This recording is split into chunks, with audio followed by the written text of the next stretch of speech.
ګرانو کتونکو دغه دوران کمپین ورځې ختمې شوې، شابړې ته راغلي وو، شابړې خلکو زموږ ډېر عزت وکړو، ورته مې امن هېڅ ترې نه جوړېږي. زه به ستا په اوږه ټوپک دم او ته به زما په اوږه ټوپک دی او لانجې به جوړېږي. سیاست ډېر بل طرف ته لاړه. د دغه سیاست خاتمې دپاره زه دې میدان ته راوتلی یم چې بس د ټوپکو دا کلچر ختم شي. دوی به یا خپلې طرفګنۍ کوي. دا کوم تقریرونه دي؟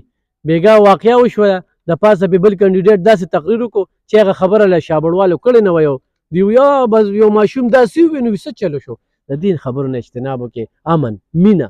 2 ورځې به تېرې شي، هغه سړی راولئ چې هغه د پټونو اوزګار وي، د مارکیټونو نه اوزګار وي، د هغه د زړه زور زیات وي او ستاسو خدمت کوي.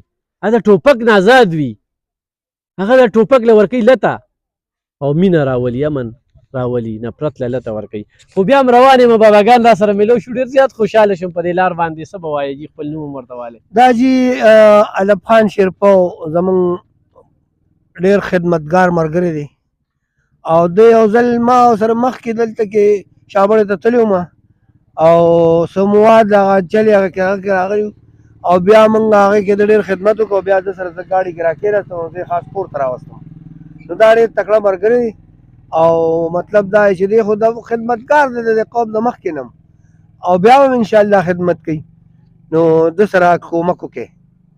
ډېره زیاته مننه. ګرانو کتونکو کرین نښه یاد ساتئ. انشاءالله کرین کې به له وسایل وړم او مسایل به د خیالي سیند تولم چې د علاقه د سیلاب نه بچ کړم، ځکه دې ته دا پشتې پکار دي. نو دا پشتې څه دي؟ دا په هغه مسایلو باندې کېږي چې ستاسو حق خوړلی دی او دغلته استعمال کړی نه دی چې دغلته استعمال کړو. نو کرین نښه یاد ساتئ.